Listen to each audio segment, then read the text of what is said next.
Kemudian saya nak sebut hasil orang yang bertawakal kepada Allah. Kebaikan orang yang bertawakal kepada Allah. Pertama, rezekinya luas. Rupa-rupanya rezeki luas ni bukan kerja keras. Tak, tapi sebab tawakal kepada Allah. Dalilnya ialah surah At-Talaq. Surah At-Talaq yang biasa kita baca lah ni. Yang biasa kita baca, wa man yattaqillaha yaj'al lahu makhraja wa yarzuqhu min haitsu la yahtasib. Kemudian wa man yatawakkal 'ala Allah fa huwa hasbuh. Di hujung tu Allah kata, siapa bertakwa kepada Allah, Allah bagi jalan keluar daripada semua masalah dan Allah bagi rezeki yang tak disangka. Di hujung Allah kata apa? Dan siapa yang bertawakal pada Allah, maka Allah jadikan semua urusannya mudah. Allah jadikan semua urusannya mudah. Jadi kebaikan, kelebihan tawakal pada Allah yang pertama, rezeki luas. Yang kedua, kita akan dilindungi daripada segala kejahatan, termasuklah daripada kejahatan syaitan. Kita akan dilindungi daripada segala kejahatan, termasuklah kejahatan syaitan. Rujukannya surah An-Nahlu. Surah An-Nahlu ayat 99. Allah berfirman, innahu laisa lahu sultan 'alal ladzina amanu wa 'ala rabbihim yatawakkalun. Allah kata, sesungguhnya tidak ada kuasa bagi syaitan. Syaitan tidak ada kuasa untuk menipu, untuk menggoda 'alal ladzina amanu, kepada orang yang beriman, wa 'ala rabbihim yatawakkalun, dan orang yang bertawakal kepada Allah. Ini kelebihan tawakal juga ialah bila tawakal pada Allah, selamat daripada tipu daya syaitan. Dan macam yang saya sebut tadi, bila kita baca doa keluar rumah kan, doa keluar rumah ni amalkan. Nabi bersabda dalam satu hadis sahih riwayat At-Tirmizi, man qala, yakni idza kharaja min baitihi bismillahi tawakkaltu 'ala Allah wa la haula wa la quwwata illa billah, yuqalu lahu kufita wa wuqita wa hudita wa tanaha anhu asy-syaitan. Fa yaqulu li syaitan akhar, kaifa laka bi rajulin qad hudiya wa kufiya wa wuqiya.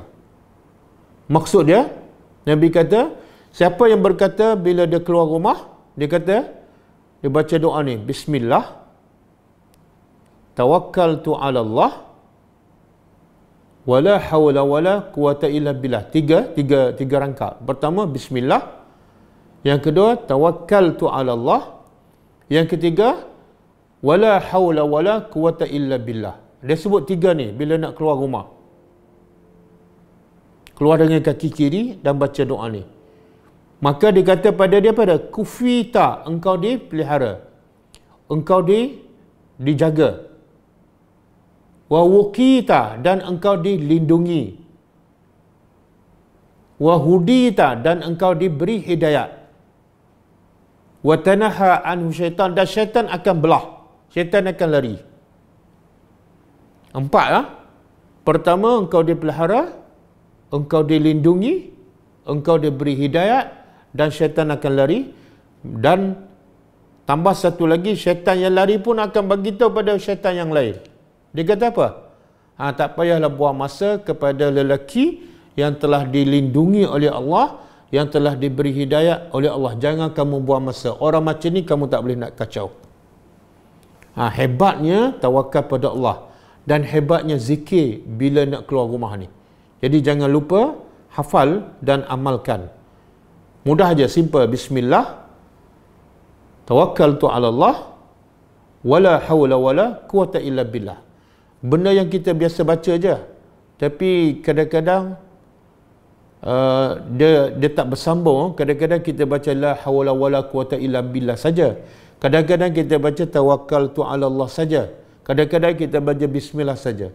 Jadi doa keluar rumah kena gabung tiga. Bismillah, tawakkaltu 'ala Allah wala haula wala quwwata illa billah. Kelebihan tawakal, orang yang tawakal akan dapat cinta Allah yang saya sebut tadi. Innallaha yuhibbul mutawakkilin. Dia akan dapat cinta dan redha Allah. Maknanya apa lagi kita nak selain daripada cinta dan redha Allah. Jadi kemuncak kepada tawakal ialah kita akan bahagia. Manusia bila dapat cinta, dapat redha Allah, dia akan bahagia. Yang keenam, orang yang bertawakal pada Allah, dia akan dapat kelebihan masuk syurga tanpa hisab. Dia akan dapat masuk syurga tanpa hisab. Disebut dalam hadis sahih Muslim daripada Imran bin Husain, anna Rasulullah sallallahu alaihi wasallam bersabda, yadkhulu al-jannah min ummati 70,000 bighairi hisab. Qalu man hum ya Rasulullah? Qal humul lazina la yaktawun wa la yastarquna wa ala rabbihim yatawakkalun. Sabda Nabi SAW, akan masuk syurga daripada umatku 70,000.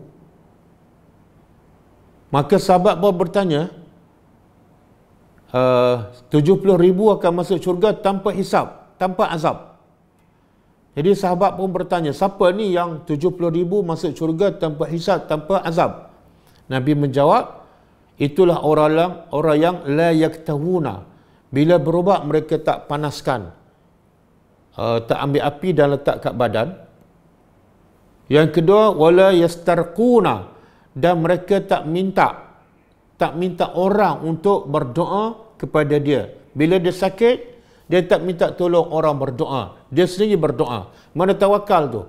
Kalau kita dah mula minta doa kepada orang, kita tak bertawakal sepenuh pada Allah, kita bertawakal pada orang.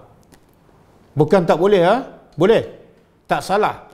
Nak minta doa daripada orang tak salah. Tapi bila minta pada orang, kebergantungan kita, tawakal kita pada Allah dah kurang dah. Kemudian Nabi kata, yang ketiga ataupun yang merangkumi semua ialah wa ala rabbihim yatawakkalun. Mereka hanya serah kepada Allah sahaja. Ini siapa yang ada ni, dia akan dapat masuk syurga tanpa hisab, tanpa azab. Contoh senanglah, saya bagi macam Hajar. Bila dia tengah padang pasir, dia tak bergantung pada sesiapa.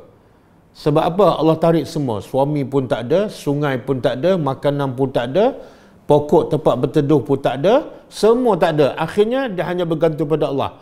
Ini antara bentuk orang yang betul-betul bertawakal pada Allah 100%.